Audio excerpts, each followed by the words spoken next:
வணக்கம் மக்களே. இப்போ ஒரு அதிசயமாக ஒரு விஷயம் நடந்திருக்கு. இப்போ 1ஆந்தேதி வந்து ஒரு அமல் வந்திருக்கு டெல்லியில். இந்த பழைய வாகனங்கள், அதாவது 10 வருஷம் ஆன வாகனங்கள், 15 வருஷம் ஆன வாகனங்களுக்கு டீசல் இல்லை, பெட்ரோல் இல்லை அப்படின்னு சொல்லி நிப்பாட்டி, ஆஃபீஸ் எல்லாம் பல்கில் வந்து நிப்பாட்டி அந்த வண்டியெல்லாம் பிடிங்கிருக்காங்க. இப்போ டீசல் போட முடியாது, காருக்கு டீசல் போட முடியாது. போயிட்டாங்க, உங்கள் வண்டி வந்து உங்கள் ஆர்சி கொடுங்க. அதை பார்த்தோம்னா உங்களுக்கு வந்து 10 வருஷம் ஆச்சு, இதுக்கு மேலாம் வந்து நீங்கள் வந்து டீசல் போடக்கூடாது, உங்களுக்கு அலவுட் இல்லை அப்படின்னு சொல்லி இப்போ ஆர்டர் வந்து இப்போ ஒரு பெரிய கலவரமாக இருக்குது. என்ன சொல்ல வரேன்னா, ஒரு மத்திய அரசு மாநில அரசு எல்லாம் சேர்ந்தது இந்தியா. இதில் என்ன ஒரு சட்டம் போட்டுறீங்க, 2014 16 போட்டுறீங்க. அது இப்போ அமுல் ஆகி 10 வருஷம் ஆகி இப்போ வந்து 1ஆந்தேதியிலேருந்து நடந்திருக்குன்னு சொல்லி இப்போ வந்து தூக்கி போடுறாங்க. அதுக்கு முன்னாடி என்ன பண்ணிக்கணும்? இப்போ இந்த மாதம் நிறையா பேர் வந்து ரினியூவல் பண்ணியிருக்காங்க, ஆர்சி ரினியூவல் பண்ணியிருக்காங்க, டிரைவிங் லைசன்ஸ் ரினியூவல் பண்ணியிருக்காங்க. அப்போ எல்லாமே வந்து 5 வருஷம் எக்ஸ்ட்ரா ஓட்டலாம் இல்லை போட்டிருக்காங்க. அப்போ வந்து உங்களுக்கு டீசல் இல்லைன்னு சொன்னால் எங்கே போவாங்க? இதை வந்து என்ன செஞ்சுருக்கணும்? ஒரு 2 மாதம் 3 மாதம் முன்னாடியே வந்து ஒரு இந்த மாதிரி ஆர்டர் நெருங்கிச்சு, இந்த வண்டி வச்சுருக்கவங்களாம் அலர்ட்டாக இருங்க, இல்லை உங்களுக்கு இன்னும் 1 வருஷம் 2 வருஷம் ஒரு ஹைகோர்ட்டில் தடை வாங்கி அது மக்களுக்கு ஒரு நன்மை செய்யலாமே. அது வந்து ஒரு சாதாரண வண்டி, கார் மட்டும் இல்லை, டூ வீலர்லாம் வந்து அவன் வியாபாரம் பண்ணுறவன், போகிறவன் வர்றவன், வண்டியில் வைக்கிறவன், ஏஜென்சி எடுக்கிறவங்க, சப்ளை பண்ணுறவங்க, ஸ்விக்கி கம்பெனிக்காரங்க, அந்த வண்டியெல்லாம் பழைய வண்டி இங்கே ஓட்டிப்பாங்க. அவங்களாம் வந்து பார்த்திங்கன்னா அந்த வண்டிக்கு டீசல் போடல, பெட்ரோல் போடலன்னா என்ன பண்ணுவாங்க சொல்லுங்கள்? அப்போ இது ஒரு சிக்கல் நடந்து கொண்டே இருக்கிறது. மக்களை உஷார்படுத்திக் கொள்ளுங்கள். இனிமேல் என்னென்ன வரப்போகுது என்பது தெரியவில்லை. இனிமேல் உங்கள் வீட்டில் ஒரு 50,000 கூட இருக்கக்கூடாது, எல்லாமே காயலாங்கடைக்கு போயிடணும். இப்போ வண்டியெல்லாம் காயலாங்கடைக்கு போச்சுன்னா எப்படி? இப்போ வண்டிகள் இருந்தே பண்ணுவோம்னா இப்போல்லாம் பார்த்திங்கன்னா ஒரு சிட்டியில் வந்து 25 கிலோமீட்டர் 30 கிலோமீட்டர் தாண்டி தான் நம்ம வந்து வீடை பிடிக்கிறோம். இப்போ நிலைமை அப்படியே போச்சு. சிட்டிக்குள்ளே ஒரு ஸ்கொயர் ஃபீட்டு சாதாரண வாங்க முடியாது, அப்படி வாங்கினாலும் வீடாக தான் வரும், இடம் வாங்க முடியாது. அந்த வீடை வாங்கி ஆல்ட்ரேஷன் பண்ணுறதுக்கு சும்மா வந்துடலாம். சதுரடி வந்து 20,000 15,000 18,000 வருது. என்ன கணக்கில் போகுதுன்னு ஒவ்வொரு ஏரியா பொறுத்து மாறுது. இப்போ அவுட்டரில் வந்து ஒரு ஏதோ ஓரளவுக்கு காசு வச்சுருக்கவங்க 30 லட்சம் 25 லட்சம் 40 லட்சம் வச்சு ஒரு வீடை வாங்கி ஏதோ நம்ம போக்குவரத்து போனால் பரவாயில்ல, நம்ம போயிட்டு வந்துடலாம். ஒரு சொந்த வீடு இருந்தால், இப்போ என்ன பிரச்சனைனா, சொந்த வீடு இருந்தால் தான் பொண்ணு தரங்கிறாங்க. ஆண் வர்க்கம் வந்து ரொம்ப கேவலமான வர்க்கம் ஆகிப்போச்சு. இப்போ ஏன் ஆணாக பிறந்தோண்டு ஒரு வருத்தமாக இருக்குது. பெண்கள்லாம் பார்த்திங்கன்னா இப்போ வந்து ஜென்ரேஷனில் வந்து பெண்கள் வந்து சொந்த வீடு இருக்கணும், வண்டி இருக்கணும், 1 லட்சம் சம்பளம் இருக்கணும், அப்போலாம் இருந்தால் நான் கல்யாணம் பண்ணுங்க மாதிரி ஆண் வர்க்கம் நிறைய பேருக்கு பெண்ணு கிடைக்க மாட்டேறாங்க. இப்படிலாம் ஒரு விஷயம் இருக்குது. இன்னொரு விஷயத்தில் ஒரு கொடுமை நடக்குது. இது ஒரு பக்கம் இருக்கட்டும். ஆனால் இப்போ வண்டி வாகனம்லாம் பிடிங்கிட்டிங்கன்னா அவன் எப்படி வந்து அவன் வியாபாரம் பண்ணுவான்? அடுத்து வந்து அவன் எப்படி அடுத்த டெவலப் போவான்? இதெல்லாம் கொஞ்சம் யோசனை பண்ணுமே. இது அரசு வந்து எடுக்கிற ஒரு நடவடிக்கை மக்களுக்காக தான் இருக்கணும். மக்களுக்கு என்ன வரும், இது இப்படி பண்ணால் என்ன துன்பப்படுவாங்கங்கிறத அவங்க யோசிக்கணும். என்னென்னமோ யோசிக்கிறீங்க. டிஜிட்டல் உலகத்தில் உட்கார்ந்த இடத்துல வந்து நம்ம என்ன வருமானம் இன்னும் பாருங்கள் மக்களே, நீங்கள் நோட் பண்ணிங்க. வியாபாரம் வணிக மக்கள் சொல்கிறேன், 2 ரூபா 5 ரூபா 1 ரூபா 10 ரூபாய்க்கும் இப்போ மக்கள் வந்து காசு இல்லாமல் ஜிபே போடுறாங்க. இந்த ஜிபே என்ன ஆகுதுன்னு உங்களுக்கு தெரியாது. இன்னும் 4-5 வருஷம் கழிச்சு நீங்கள் வந்து குப்புசாமிங்கிறவர் 4 வருஷத்துக்கு முன்னாடி வந்து ஒரு சரவணா ஸ்டோரில் உட்காந்து காஃபி சாப்பிட்டாரு, இதுக்கு வந்து ஐடி வந்து இவர் கட்டணும், இத்தனை காஃபி சாப்பிட்ருக்காரு இத்தனை வருஷத்தில், இந்த ஏரியாவில் எதை சாப்பிட்ருக்காரு ரெக்கார்டு வந்து உங்கள் ஓலை வரும். அப்போ ஐடி வரும். ஐடி வரும்போது உங்களுக்கு வருமானம் எப்படி வந்து கேட்பாங்க. வருமானத்துக்கு நீங்கள் கணக்கு காட்டணும், கணக்கு காட்டலாம், அதுக்கு இன்ட்ரெஸ்ட் கட்டணும்.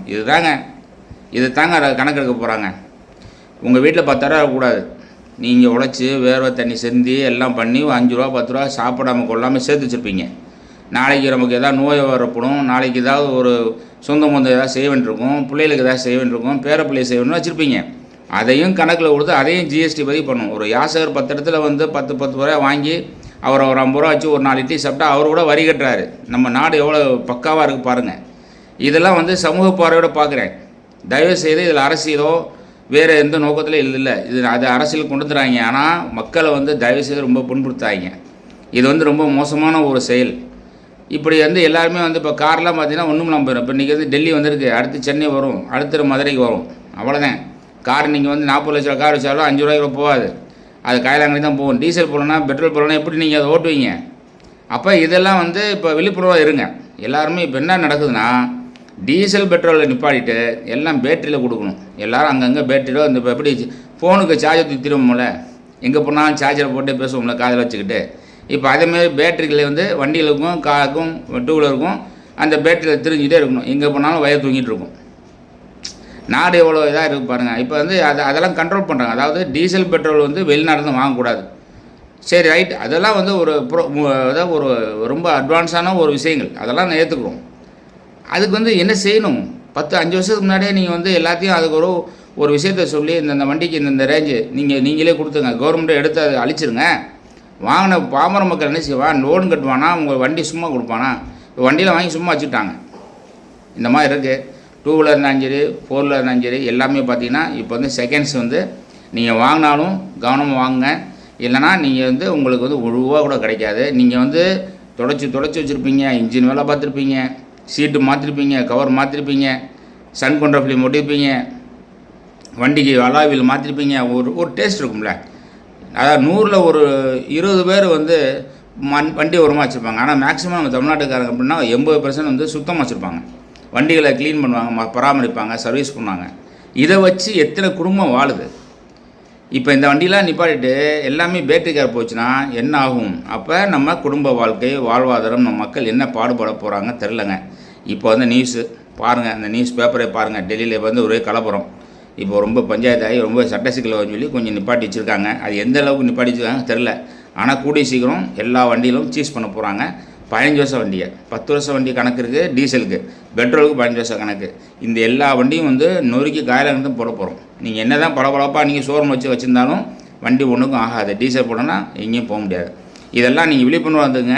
எல்லோரும் வண்டி வாகனம் வாங்குறவங்க, விற்கிறவங்க, நீங்கள் எல்லாமே விழிப்புணர்வாங்க. இதை விட பெரிய கொடுமையுமா கார் வாங்கி சேல்ஸ் பண்ணுறாங்க பாருங்கள். அவங்களாம் பாவம். எத்தனை கார் வாங்கி வச்சுருப்பாங்க, எவ்வளோ முதல் போட்டு வச்சுருப்பாங்க. அந்த வண்டிகள் என்ன பண்ண போகிறாங்க? தயவுசெய்து விழிப்புணர்வாங்க. இதை வந்து மாநிலமும் மத்திய மாநில அரசுகள் இது உடனடியாக இதை எடுத்து இது வந்து போக்குவரத்துங்க சாதாரண விஷயம் இல்லை. அப்படி ஸ்தம்பிச்சிரும். குடும்ப வாழ்க்கை, வணிகம் வாழ்க்கை என்ன ஸ்தம்பிச்சிரும். ஸ்தம்பிச்சு அப்படி நின்றுடும், அப்படி ஜாம் ஆயிரும். பார்த்துங்க, இது வந்து ரொம்ப பாதிச்சிரும். இப்போ ஆல்ரெடியாக வந்து ரூபா நோட்டு, அந்த கள்ள நோட்டு இருந்தால் கருப்பு நோட்டு பிடிக்கிறோன்னு சொல்லி எல்லாம் ரூபாய் வந்து நிப்பாட்டினீங்க, டிமானிஷன் கொண்டு வந்தீங்க. அதுக்கும் இன்னும் ஒரு பதில் வரல. அடுத்து வந்து இப்போ வேறு என்னமோ வந்துச்சு. இப்போ கூட கொரோனா வந்துச்சு. அடுத்து என்னமோ வந்து மக்கள் துன்பப்பட்டு எல்லாம் நொந்து போய் உட்காந்துருக்கோம். இந்த மணி நேரத்தில் இப்படி வருது. இது சமூக ஒரு பார்வத்தோடு நான் சொல்லிக்கிறேன். மக்கள் விழிப்புணர்வாக இருங்க. இன்னும் ரொம்ப விழிப்புணர்வாக இருந்துக்குங்க. உங்கள் வாழ்க்கைக்கு நீங்கள் இருக்கிறத கரெக்டாக பண்ணிங்க. உங்கள் வண்டி ஆர்சி எடுத்து எத்தனை வருஷம் வாங்கணும், எத்தனை வருஷம் ஆச்சுன்னு நோட் பண்ணி வச்சுங்க.